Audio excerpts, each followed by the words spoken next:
Assalamualaikum warahmatullahi wabarakatuh.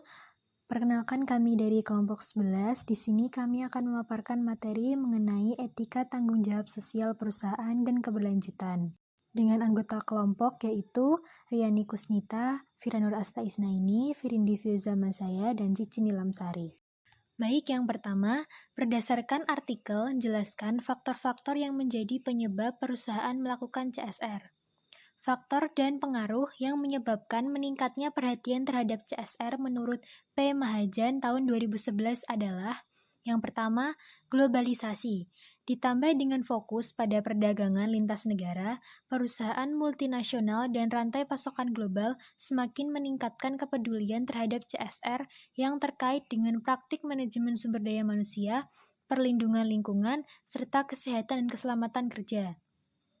Yang kedua, badan pemerintah dan antar pemerintah telah mengembangkan ringkasan, deklarasi, pedoman, prinsip, dan instrumen lain yang menguraikan reformasi sosial untuk perilaku yang dapat diterima. Yang ketiga, kemajuan teknologi komunikasi semakin memudahkan untuk melacak kegiatan perusahaan dan menyebarkan informasi tentang kegiatan tersebut. Yang keempat, konsumen dan investor menunjukkan minat yang semakin besar untuk mendukung praktik bisnis yang bertanggung jawab dan menuntut lebih banyak informasi tentang bagaimana perusahaan menangani risiko dan peluang yang terkait dengan masalah sosial dan lingkungan. Yang kelima, sejumlah pelanggaran etika perusahaan yang serius dan berpredikat tinggi telah berkontribusi terhadap meningkatnya ketidakpercayaan publik terhadap perusahaan dan menyoroti perlunya peningkatan tata kelola perusahaan. Yang keenam, warga negara. Di banyak negara menegaskan bahwa perusahaan harus memenuhi standar kepedulian sosial dan lingkungan dimanapun mereka beroperasi.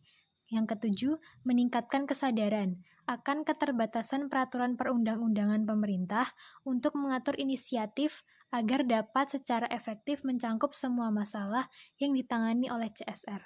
Jelaskan definisi CSR dan berikan contohnya. CSR adalah tentang bagaimana perusahaan menyelaraskan nilai dan perilaku mereka dengan harapan dan kebutuhan para pemangku kepentingan, tidak hanya pelanggan dan investor, tetapi juga karyawan, pemasok, komunitas, regulator, kelompok kepentingan khusus, dan masyarakat secara keseluruhan. CSR atau tanggung jawab sosial perusahaan adalah suatu bentuk pengaturan mandiri perusahaan yang diintegrasikan ke dalam model bisnis. Contoh dari CSR, yang pertama Aqua, program CSR perusahaan pendampingan masyarakat. Aqua sebagai perusahaan produsen air minum dalam kemasan terbesar di Indonesia memiliki program CSR yang fokus pada akses air bersih dan sanitasi serta pendidikan dan literasi air. Melalui program-program ini, Aqua berupaya meningkatkan akses terhadap air bersih, membangun sumur, dan sarana sanitasi, serta memberikan pelatihan kepada masyarakat tentang pentingnya kebersihan dan sanitasi. Selain itu, Aqua juga berkomitmen untuk mengedukasi masyarakat tentang sumber daya air dan keberlanjutan lingkungan. Yang kedua, ada Google. Inisiatif energi bersih. Google telah berinvestasi dalam inisiatif energi bersih sebagai bagian dari komitmen mereka terhadap lingkungan. Perusahaan ini berusaha untuk menggunakan sumber energi terbarukan dan mengurangi jejak karbon mereka. Perusahaan mereka telah secara khusus mengalokasikan dana untuk proyek energi terbarukan, seperti pembangunan pembangkit listrik surya dan angin, serta mendukung inisiatif penelitian dan pengembangan teknologi energi bersih. Jelaskan pandangan manajemen perusahaan mengenai CSR yang dibahas dalam artikel tersebut. Yang pertama, Corporate Social Responsibility as an Obligation. Berpandangan bahwa perusahaan melakukan perilaku yang bertanggung jawab secara sosial ketika mengejar keuntungan hanya dalam batasan hukum. Karena masyarakat mendukung bisnis dengan membiarkannya eksis, maka bisnis wajib untuk membalas masyarakat dengan menghasilkan keuntungan. Yang kedua, Corporate Social Responsibility as a Social Reaction. Menurut pandangan ini, perilaku yang bertanggung jawab secara sosial bersifat antisipatif dan preventif, bukan reaktif dan preventif memulihkan.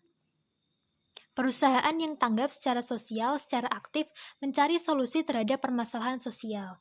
Yang ketiga, Corporate Social Responsibility as Risk Management. Tanggung jawab sosial perusahaan sebagai manajemen risiko. Mengelola risiko merupakan bagian utama dari banyak strategi perusahaan. Reputasi yang membutuhkan waktu puluhan tahun untuk dibangun dapat hancur dalam hitungan jam melalui insiden seperti korupsi, skandal, atau kecelakaan lingkungan. Baik, mungkin itu yang dapat kelompok kami sampaikan. Apabila banyak kesalahan, kami mohon maaf. Wassalamualaikum warahmatullahi wabarakatuh.